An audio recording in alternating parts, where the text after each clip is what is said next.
What up? What up? This is Frank. Everything black. Welcome, welcome, welcome. Let's get started.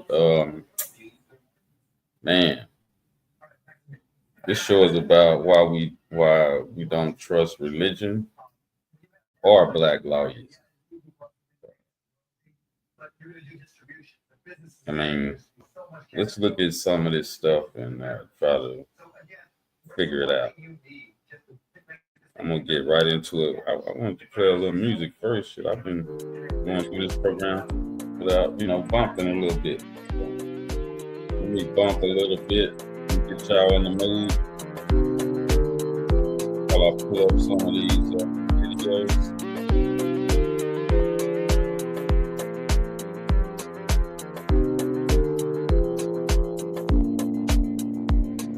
First video is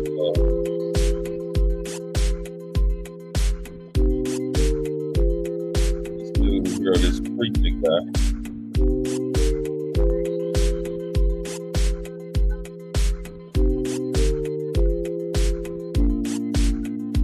Talks about submitting to the government.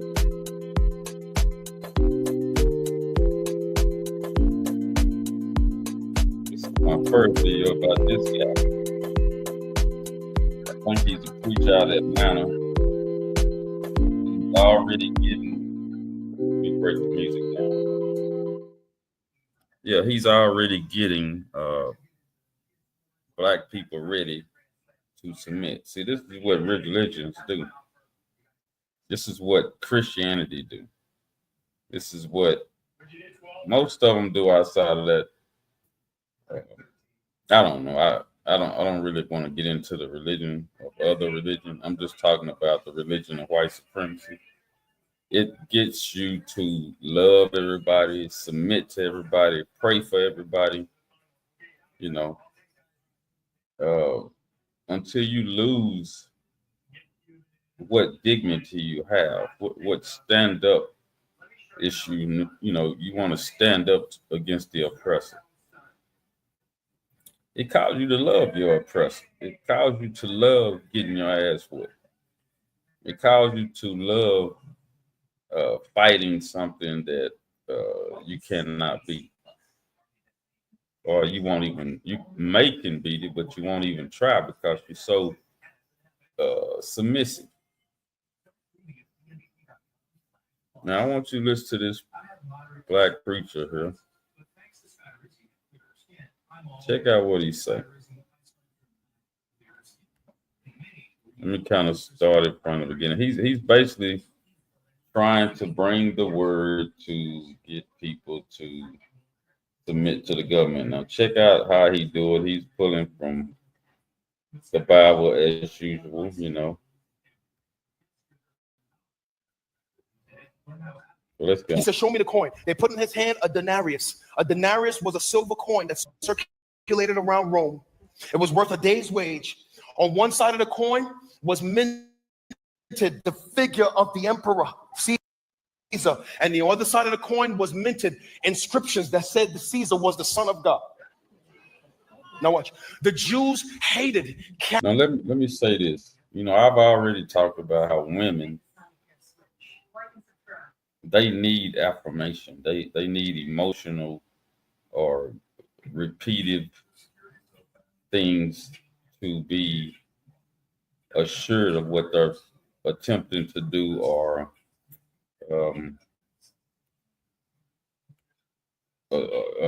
accomplishment. They go to religion. They go to believing that God gonna fix it. You know what I mean? They believe that no matter what they go through, even though they might cause a problem or they might be able to fix it, they just put it in God's hand. They don't. And then they use these affirmations to make something come to fruition, when all they have to do is get out there and do it. You know what I mean? They rather, give affirmation to something. You know what I mean? I'm not that type of person. A lot of people do that. not just the women. But what I'm saying is, in order for you to listen to somebody like this, you have to be looking at him as he's some type of God, or giving you something that he can only get from God. You know what I mean? You have to believe that. That's why I don't deal in religion, man. I think it has done us more harm than good, to be honest. And we have to be honest with ourselves. You know, when our grandmama was growing up, you know, it kind of meant something then. The old guys that was in the church, they was teaching the young guys how to be plumbers, electricians, uh, cutting wood, you know, carpenters. You know, they was teaching you how to build or be self-sufficient. These guys now, these deacons now, they don't teach you shit. You know, you go to church, you don't really learn them, but something the Bible taught you that was written 2,000 years ago. Think about that. You still living and you still following something that was written over 2,000 years ago. I don't even hear people say Jesus is coming no more. I mean, I don't even hear the church even talking about that. You know, when something bad happens, they still hollering, pray. Just pray, just pray, just get on your knees and pray. Okay. The last 56 years, you see how well that's done us. You know, that's the first thing your grandma used to say. Oh, get on your knees and pray. You know, you ain't got a job, get on your knees and pray. You ain't got this, get on your knees and pray. You know. And you know, not knowing no better, you're gonna get on your knees and pray. I always have believed just if you want something, you gotta go after it and educating yourself on it. You know, if you want it bad enough, you educate yourself on it. You know, then you'll start dealing with that from experience. You know, the more you do it, the better you get at it. Even though you may fail at something in the beginning, the more you work at it, try to craft it up, try to, you know, build it up, the better you'll become.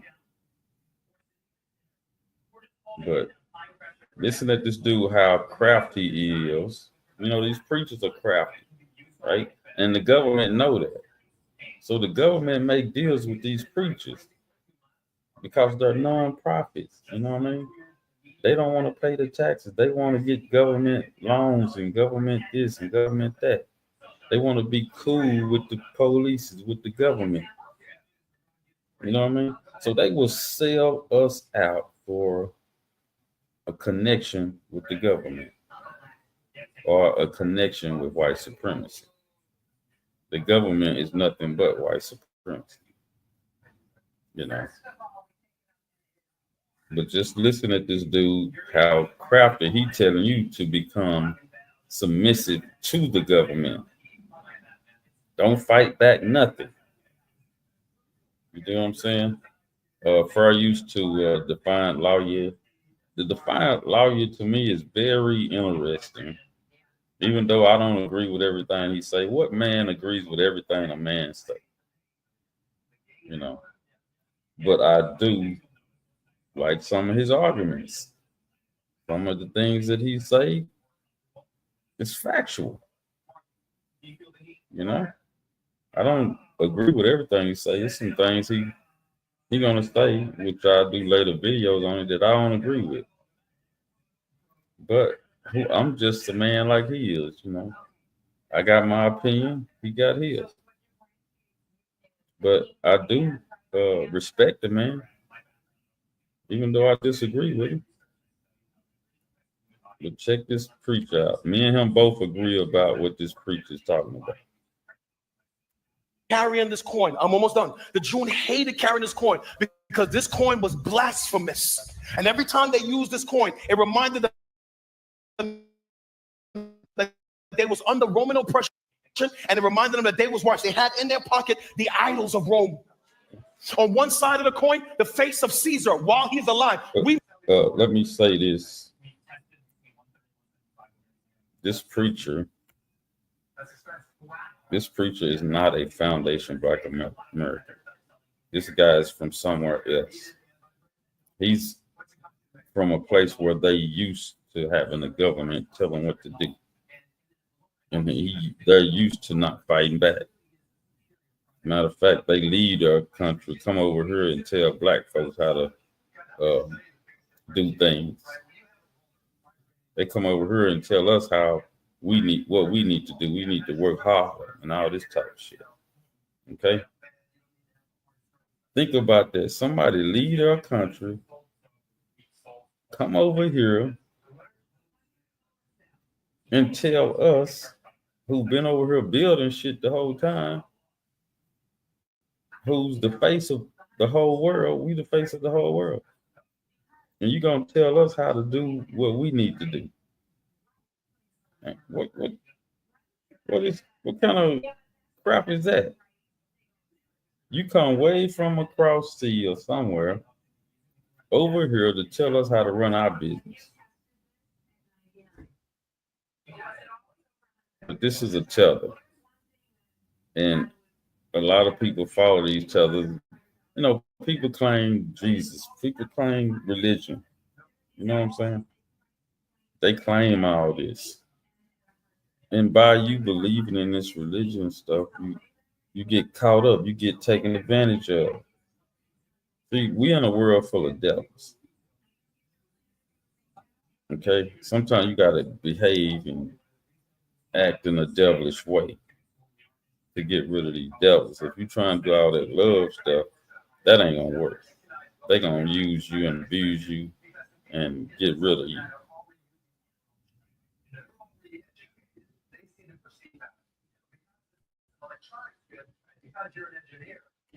We mint coins today, but the coins that we've minted have the faces of people who are dead. In that time, the Caesars were so prideful, they will mint their coins with their own faces while they was alive. And on the backside, an inscription that says, the Son of God.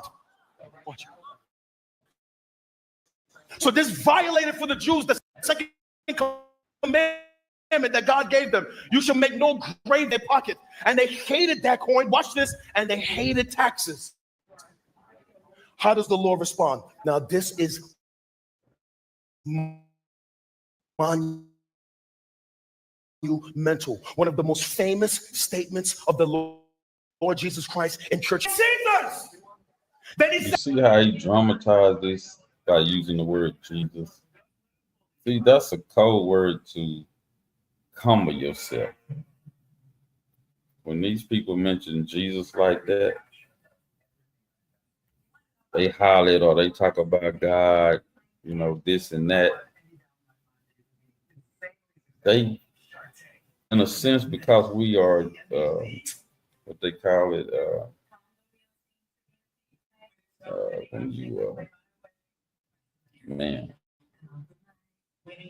when you are indoctrinated in something, code words like Jesus, God, that mess with your soul because you've been brought up with that. And that's something that you internalize and you kind of fear it. And these people know that. You know what I mean? They know and understand that, okay, I can manipulate this person by speaking like God told me this, or like I have more information than they do about this book. And the longer you believe in that, the longer we'll be where we are as Black people. We have to analyze what we're learning in religion. And it's so corrupt now to sometimes you gotta let that go. The book is so corrupt, you gotta let it go. In order to grow. For us to grow as Black people, we gotta let it go and reanalyze it. They not doing it, the book, like they did it in the 60s. And some of the people in the 60s dropped it because some of those brothers ran into Martin Luther King when they would turn up the city. And they respected Martin Luther King so much that they were going to deal with the other preachers and let Martin Luther King go on by, or, give him a passageway through. Dr. King told the white people or the white supremacists he couldn't handle those brothers. He couldn't talk to the young folks because the older religious people were so submissive. They would just tell them to pray about it when now it was time to do something about it. It was time to get down with them. And I'm gonna do a video about how angry they were in the 60s. They were so angry they were ready to get down. Right? They got down. There were so many riots then they had to come up with something. They had to call Martin Luther King up there to give that speech so things could come down, and they gave us civil rights. See, we have to buck the system. We have to sometimes buck it because it's not right. The whole system is not right. They'll tell you, oh, it ain't right, but it's the only system we got. You know what I'm saying? That don't make us want to honor the system. If you telling us it's screwed up, but it's all we got, nobody want to follow that crap. Black people, we have to reanalyze everything that we've been taught and everything that we do. We have to be more constructive. Certain things that they're teaching us in religion is not constructive.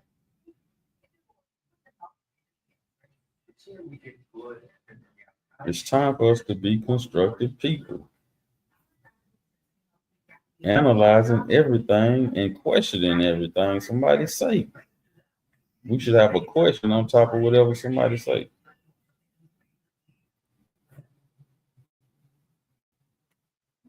Especially people like this. Said to them, therefore, watch, render to Caesar the things that are Caesar's, and to God the things that are God's. Now stop right there, man. This statement is one of the most famous statements of the Lord Jesus Christ. It is this statement during the Reformation that gave rise. Man, every Sunday they say some crap like this. So I'm done with this part, y'all. I can't sit here and listen to this dramatology type shit. I don't know how you sit in church and listen to crap like this. But anyway, let me go to the next video here.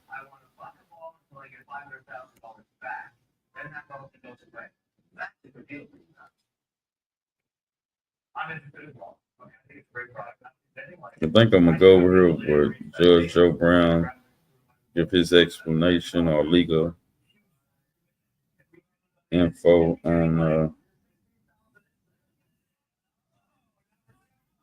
Carmelo Anthony.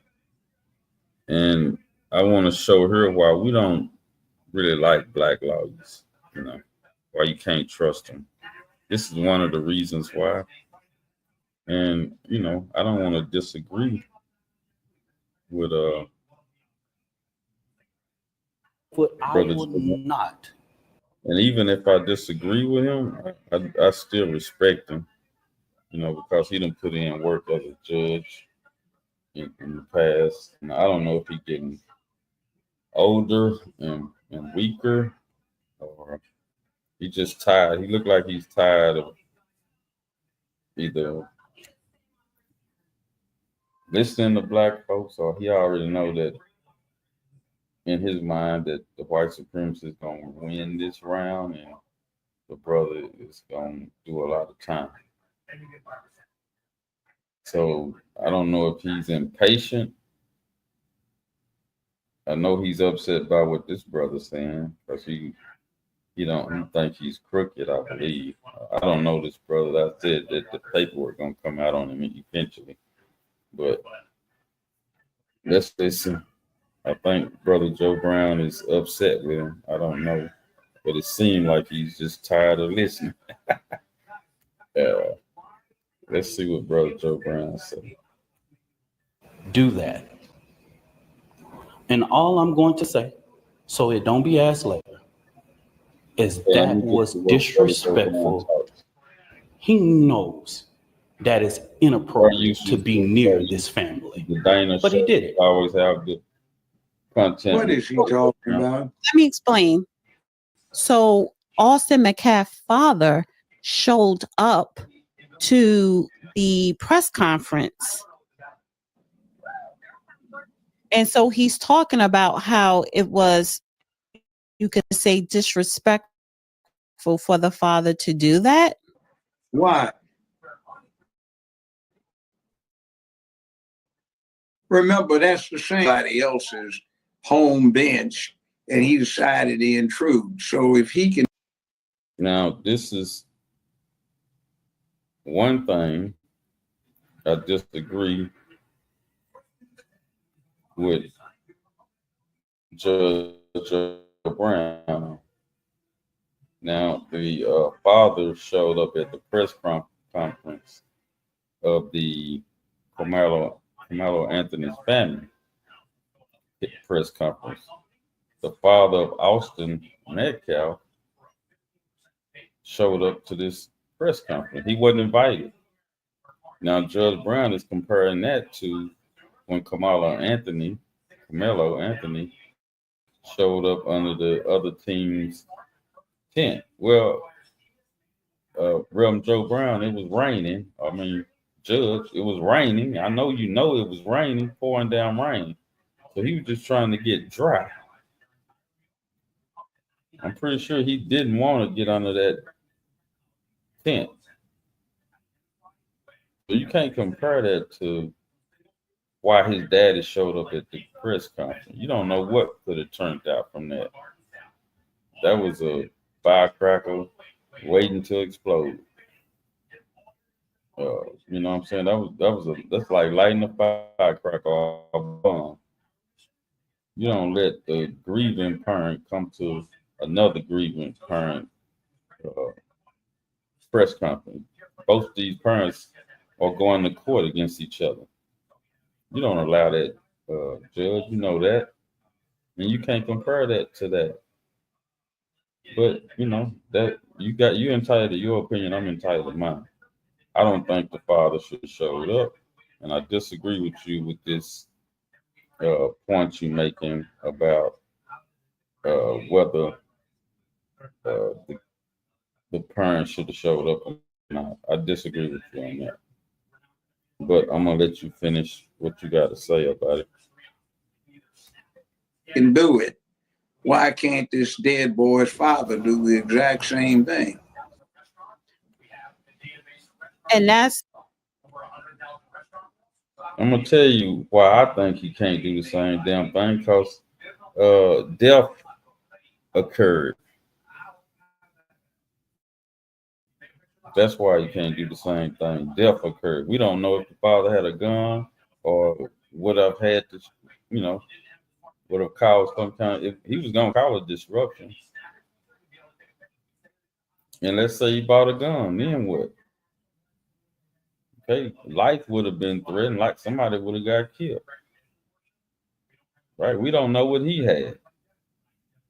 He wasn't supposed to bring a weapon, just like, if you want to compare that, just like you so-called say Carmelo Anthony shouldn't have had a weapon.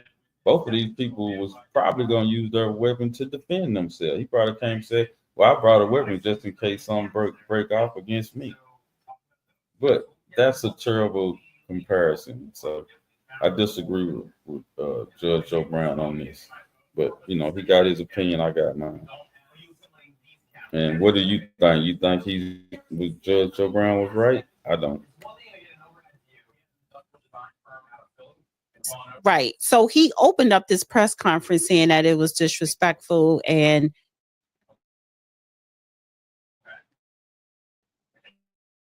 Austin McCaff's father, Mr.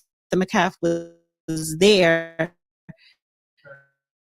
Maybe it wasn't to be What is the difference between what the Well, we know what the difference is, Judge. One of them got killed. Shit, that's the difference. Somebody's life was been threatened. You don't know what this dad was gonna do.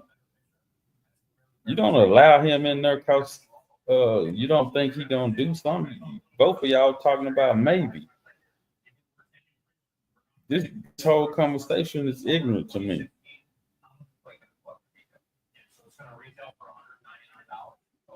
This whole conversation, whether or not the father should have been there or not, is ignorant to me.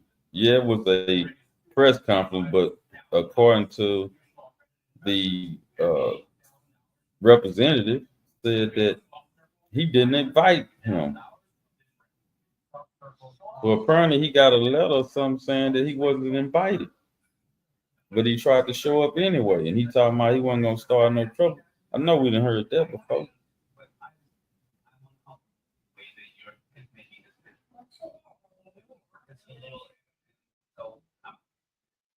the dead boy's father did and what the defendant himself. Let's go. Oh, come in here. Mr. Miller, I didn't do anything. Yes, you did, boy. I can see it in your eyes. So what you do? pass by oh, man, wow. Well, here's the thing. I'm terrified with coming to school. It was like, oh, man, wow, this is rough. Let's go. Maybe. Was it by invitation only? Was the premises rented out? But I'm not talking about whether it was, in fact, a trespass. I'm talking about it was being treated by one party as a trespass. So, in other words, the family had no more right to call the police to escort this man out than their son had the right to say, I'm going to intrude in. So if the father gets... Damn, Judge.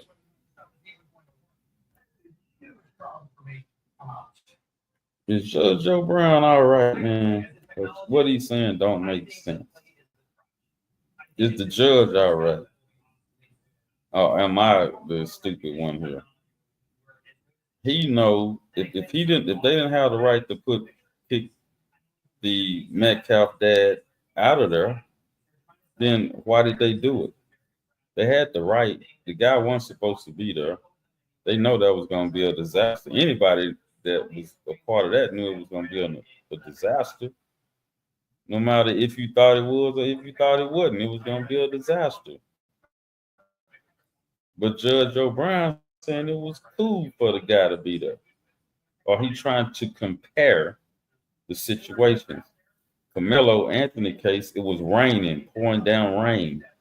He went to get shelter. Austin, father, is not there for shelter. He's not there to agree with what the Carmelo Anthony family got to say. He's not there to agree with them. As soon as they say whatever they were going to say, he would have jumped in and said something that, especially if he disagreed with them. Come on, Judge. What's wrong with you, man? Anyway, I'm going to speed up. I tell you what, I'm going to just go to something else, though. Damn, JoJo Brown, shit. I got to stop sharing the screen with him. Let me go to something else. He about to piss me off, man. I'm trying to remain calm. I'm trying to remain calm, and this man is talking crazy. I mean, what y'all think?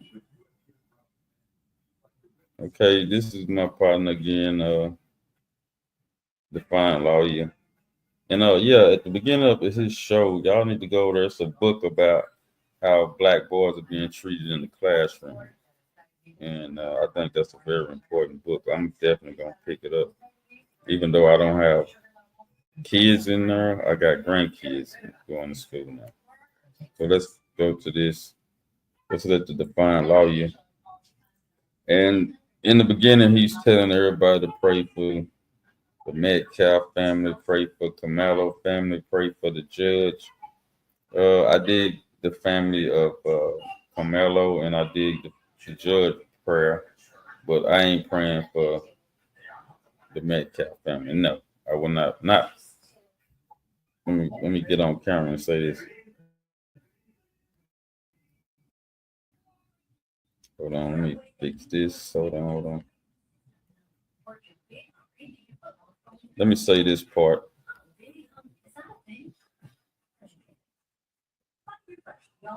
And I ain't trying to be disrespectful to nobody, but if I gotta pray for somebody who I believe started something or call itself bullying somebody, I ain't praying for them.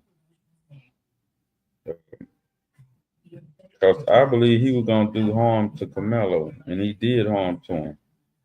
It's just that he wasn't ready for that fight. So I know the old guys tell you to fight and all that, but this is a new generation. Okay, these kids don't fight. These kids put you out of here. They'll get you out of here. And maybe it's a time for that type of generation. I don't know. I can't be the judge of that, but the judge is gonna be the judge of something when these kids end up growing up like that, because we don't really have those men like we had back then. I mean, like the brother said the other day, what's his name? Umar said that, they intentionally took out uh, wood, carving wood training in school, electrician training in school, all these trades. They intentionally took that out. So that left all these women with no man that had a trade. So that left a whole bunch of guys with inexperienced, unskilled, right? And all these girls was going to school getting educated, right? The system don't mind educating the females. That's not the warrior class. The black man is the warrior class, right? So they don't mind, and females got to understand, black females, they don't mind promoting y'all. They don't mind putting y'all in high places, because to them, y'all are weak. Right? You might be the smartest female in the world, right? We love you and we respect you for it. But you're not a warrior. You're not a warrior. So when that white supremacist put his hands on you, put some power on you, you can't stand it, right? But as a black man, we can handle that. We can get with it, all right? We can get with that, right? They look at us as, okay, it's certain things we can't do with this one, but it's certain types of power we can't give them, right? And you women have to understand that, and y'all got to some kind of way do a loophole around that and get us the paper, or help us get to the paper, so that we can be back on our warrior class for y'all, the protection for you guys. Because y'all running around here with no protection and talking plenty of shit.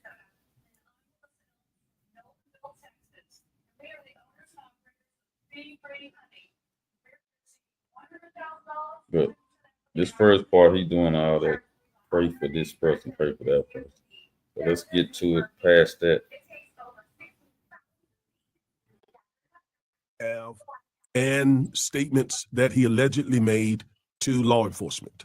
And the reason I haven't done that is because, as an attorney, I know I haven't seen any evidence, and I'm not going to base my opinion on this case on online statements and documents and so on.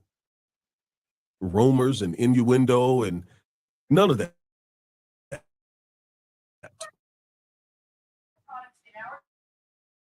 No, absolutely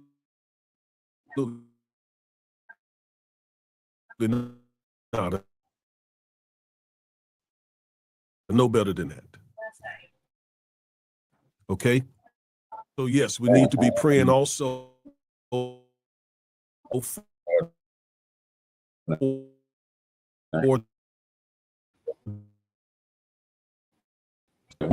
and its leaders for Well, the I'm not a and that will be President Donald Trump.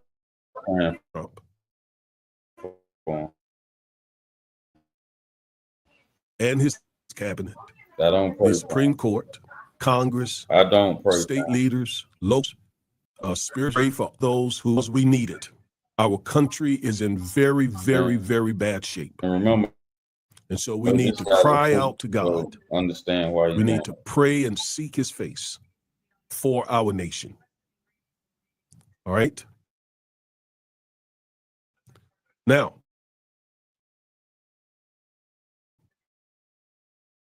Carmelo Anthony and Mike Howard. I don't personally, and let me tell you, he is a real surprise. I thought that Carmelo was well represented when he had Billy Clark and Kimberly Cole. Okay, I don't know them personally, but I know that they are great lawyers, and Carmelo would have been just as in good a shape had he continued to ride with them. I don't know what happened. Don't care. None of my business.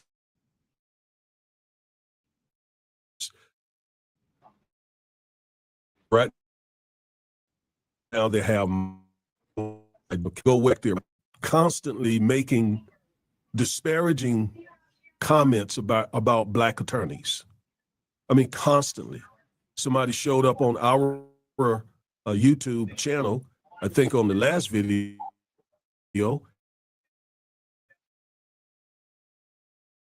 and just trashed black lawyers.